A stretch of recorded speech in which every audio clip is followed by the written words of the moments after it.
Greetings, comic friends. Welcome to another episode of I've Got the Runs. So, in this series, what I like to do is to go over a run of comics that I have, or a part of a run, depending on how big it is, and just talk about it a little bit. It might be for some sort of historical significance, or just talk about the story and my thoughts on it.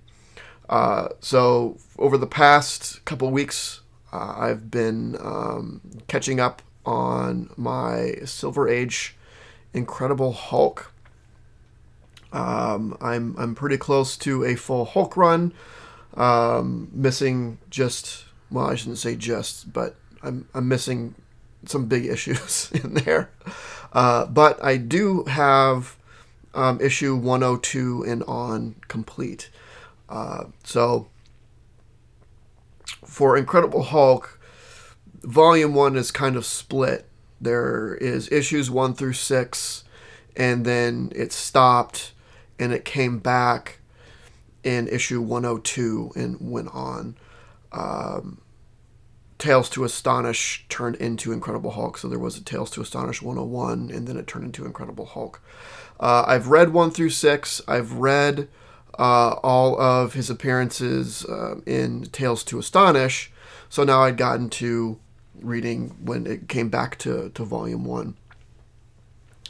And I wasn't real sure what to expect, so issue 102 came out in 1968, so we're well into the Silver Age at this point.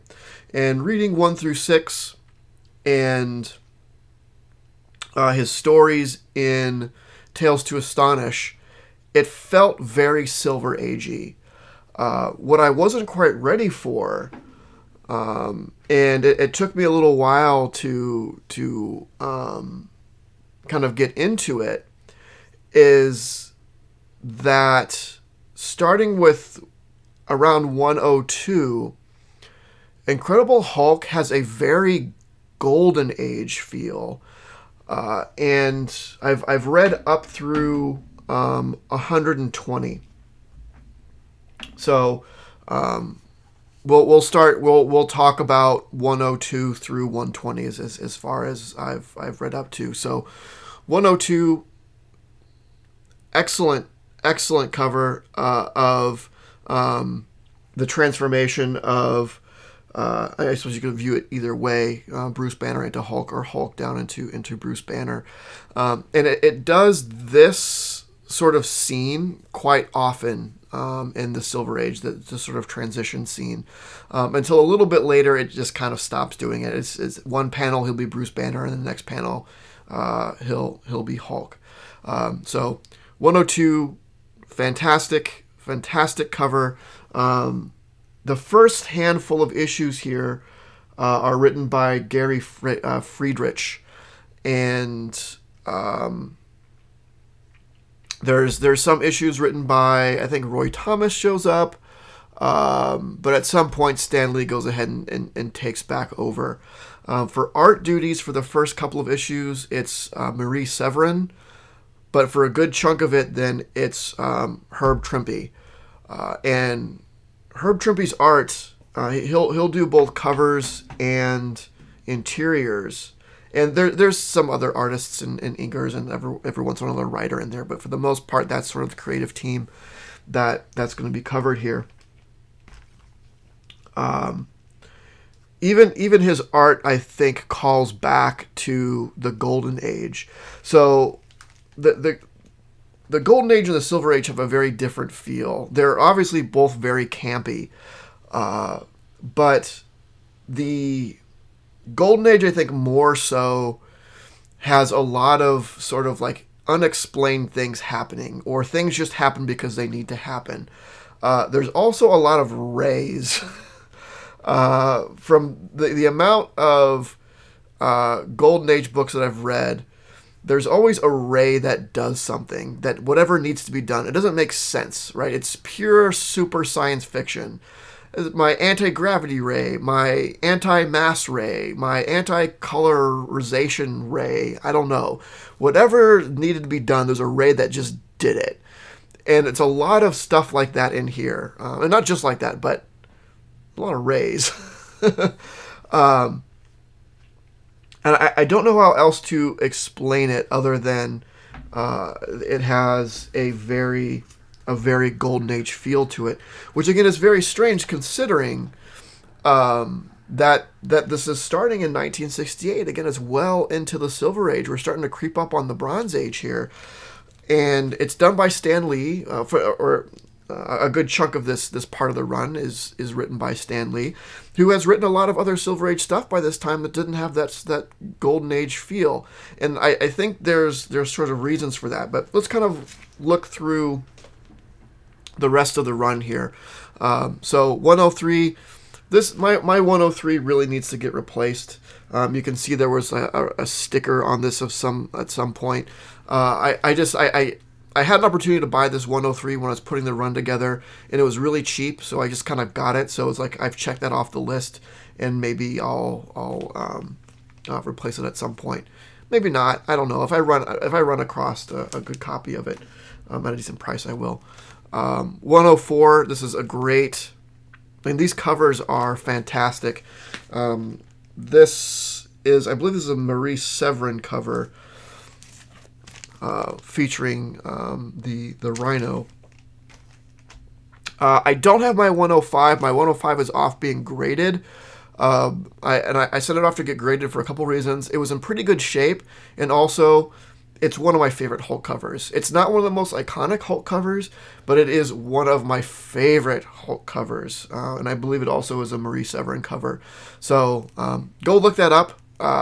It's an amazing cover of the Hulk. But I sent that off to get graded just because I wanted to be able to hang it up on the wall. 106, 107 have a couple of issues featuring the Mandarin.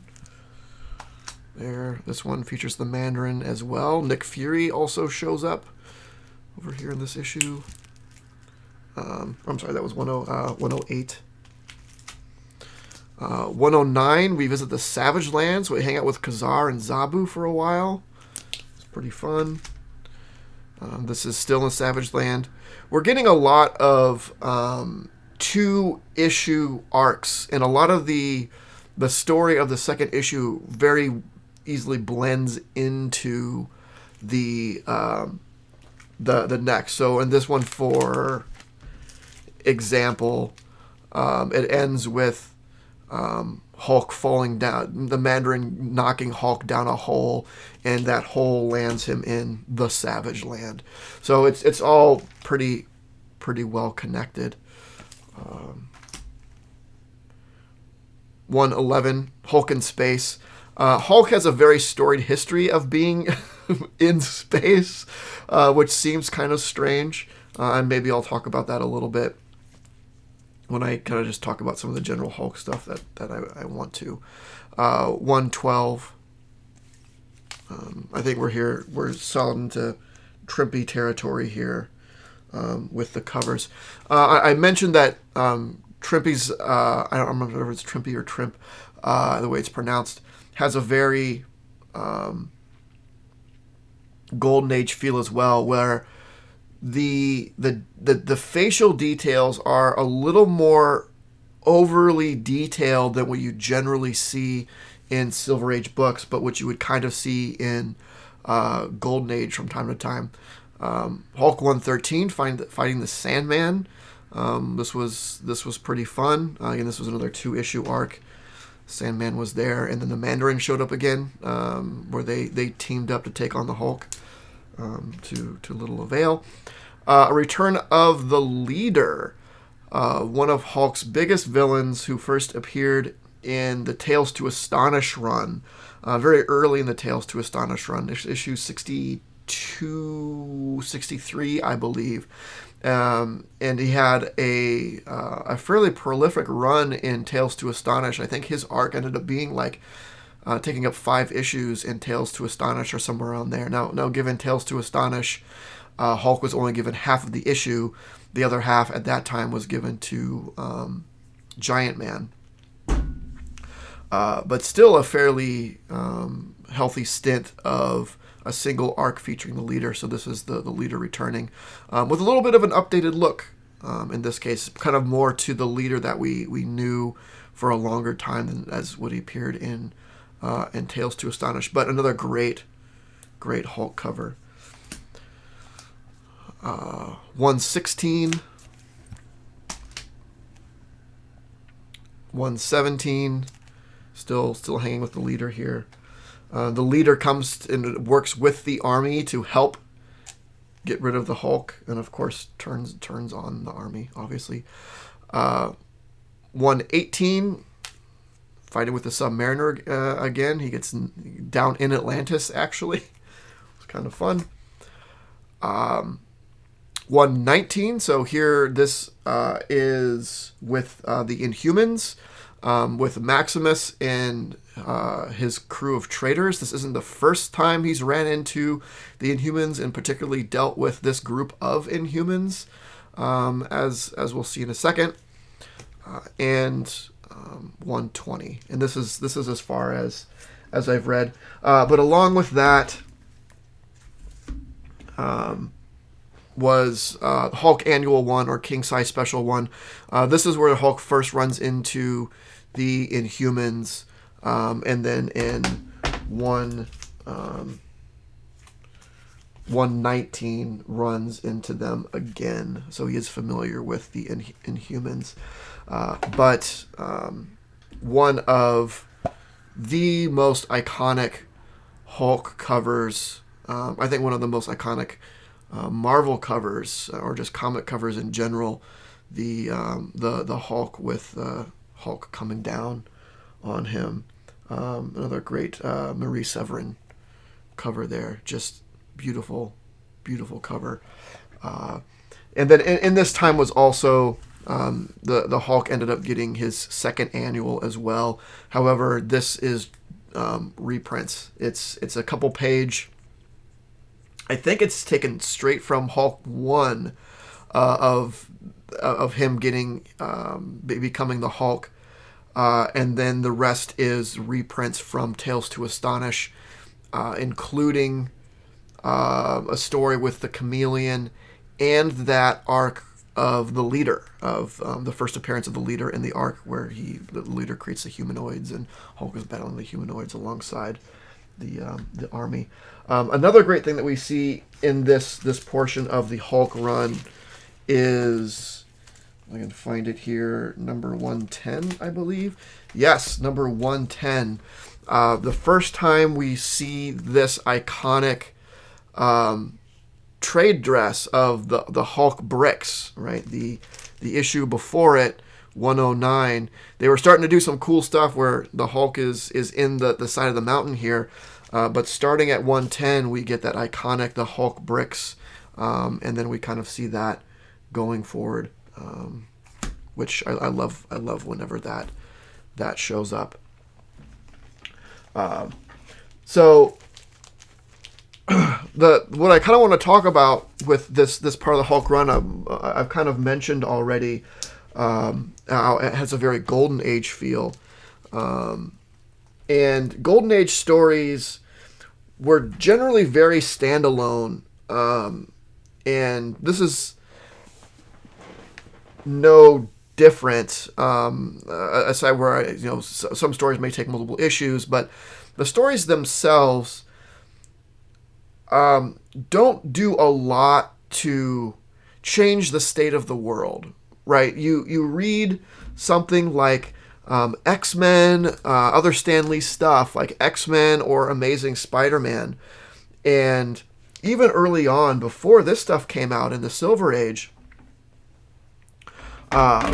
you'd get a lot of character development and relationship development with those characters, and I'll just kind of talk about Spider-Man, Peter Parker, just because that's the most of what I know and what I've read of around that time.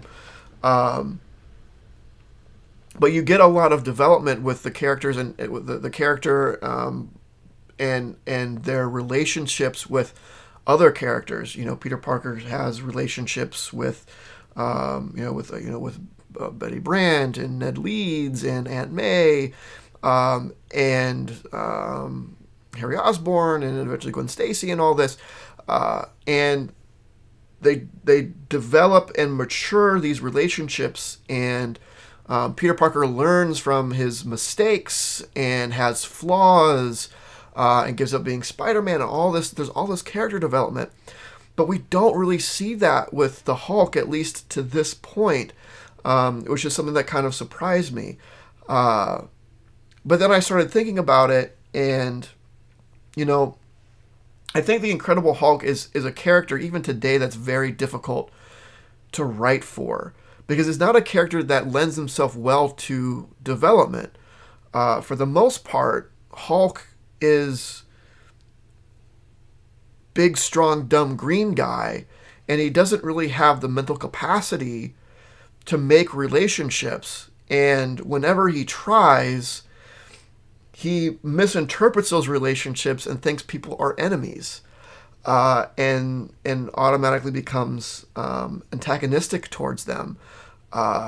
Even like Betty Brant, not Betty Brant, Betty Ross. At points, he thinks that she's against him when and Rick Jones.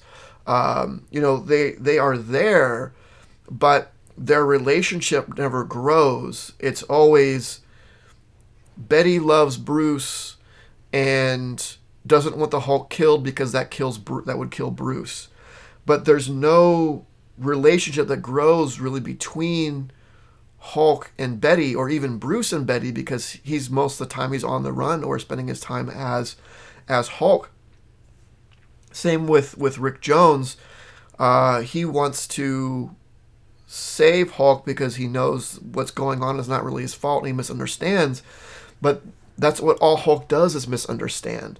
Whenever he tries to make friends or thinks people are his friends, they end up betraying him, or Hulk misunderstands something and ends up thinking his enemies and just runs away. But ultimately, he really doesn't want friends. Hulk wants to be left alone. And when the character just wants to be left alone, that's their ideal state, he can't make relationships. So how do you write for a character? How do you develop a character? How do you make them more interesting when the things that generally make a character grow are not really options? If you fast forward looking, like, how do they make Hulk interesting?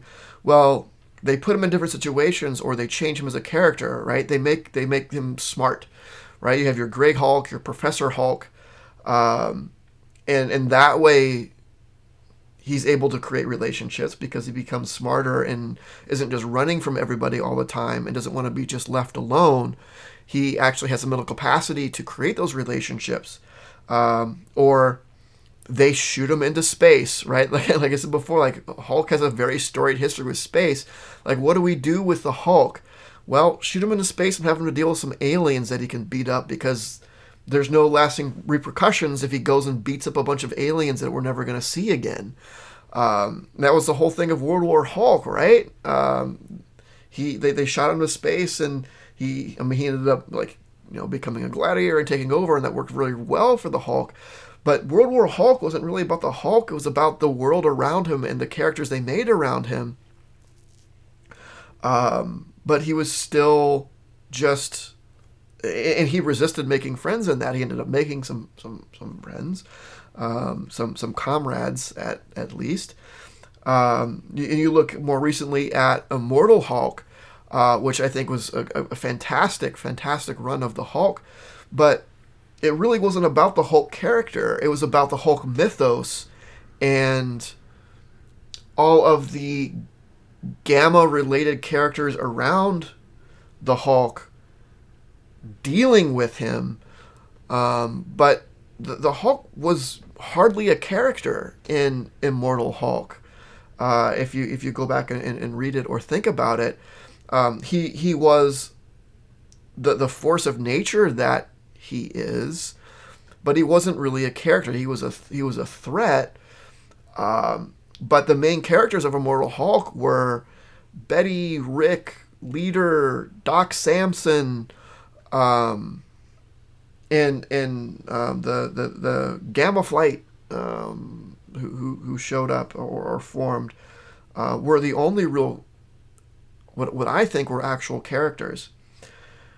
So early on in the Silver Age, and what the part of the run that we're looking at here and that I've read is really reflecting that. I don't think they've really learned how to handle the Hulk or what to do with the Hulk. It's just these stories which follow this pattern, and don't get me wrong, they are a lot of fun. I enjoy reading them, but it's a pattern of usually some villain showing up, wanting to use the Hulk, trying to trick the Hulk into helping them, and the Hulk figuring out that he's being tricked, or being chased by the army in General Ross. There actually is a slight bit of relationship development, I think, in an unlikely place, and that's between Hulk and General Ross. I may be remembering this incorrectly. This might actually happen in Tales to Astonish. But there's some times where the Hulk saves the army, and General Ross, for a time, isn't out to destroy the Hulk. He's out to capture him and help him, but he sees that he's not evil. That, I think, kind of fades away eventually, and Ross or Captain Ross, General Ross, kind of goes back to old tricks and is like, no, we're just trying to capture and kill the Hulk and get rid of him. And then Betty's always there for some reason. I don't know why Betty's always on this army base. Like, shouldn't she be going to school or get a job or something? I don't know. And they just let Rick Jones hang out on the army base all the time. Anyway, but that's the general pattern. Hulk lands with some group that tries to take advantage of him, or some group that isn't actually against him, but he misinterprets it. It's a superhero trope, right? Of they accidentally get into a fight over something. But when the Hulk gets into a fight, he doesn't. There's no like reasoning of like, oh wait, we shouldn't be fighting. We're on the same side. Hulk is just, if he gets in a fight, he's there to prove that he's the strongest there is, and there's no reconciliation. So I think that lends very well to the Golden Age style of writing of, here's just the story of this character. We're not going to really develop him. This character is what the character is, and here's a story around them. Whereas other characters of this time in Marvel Comics were getting the treatment of growth and learning and relationships, old relationships blooming and becoming new things, and fostering new relationships, whereas Hulk is just kind of stuck in a rut at this point of Hulk's gonna smash. We need to throw someone in there for Hulk to smash, and he's gonna smash him. He's gonna be misunderstood, and he's just gonna try to run away and be left alone, and that's all it is. And don't get me wrong, I love it. I love the callback to Gold. I love Golden Age comics. They just have this timelessness to them that is so much fun and so innocent. So I like getting that sort of feel from this. But eventually we're going to have to learn how to deal with the Hulk and how to make him grow as a character. How to make Bruce Banner grow as a character, and maybe take a larger role. Bruce Banner doesn't show up. Bruce Banner shows up when he needs to show up, right? When for whatever reason some little sciencey thing needs to be done for a split second, Bruce Banner will show up and then revert back to the Hulk. So he doesn't get much of a chance to become a more developed character either, unfortunately. But that's it. That's my this chunk of the Incredible Hulk that I've read and wanted to talk about. Let me know your thoughts. Have you read old Silver Age Hulk? And I think it's a lot of fun. I love it. I'm addicted. I can't wait to read more. And I do enjoy that it is different than other Silver Age stuff at this time. Again, it's a little bit departure from when I'm reading Spider-Man or X-Men or Fantastic Four, Silver Age stuff of from those properties. And I'm excited to see at what point he starts developing more. It might be this way for a while. I might have to wait till Bronze Age and so on. But I know it gets there. I've read some 1980s Hulk, and it gets a little he gets a little more developed by that point, and the stories become a lot more interesting, even if the character himself doesn't grow quite as much as other characters. They kind of do a better job of doing interesting things with the Hulk for a time. But when does that start happening? When does he kind of grow up into what I think is a proper Marvel Silver Age character? I have yet to see, but I'm excited to see that. So let me know your thoughts. What are your thoughts on the Hulk? What are your thoughts on Silver Age Hulk or the Hulk in general?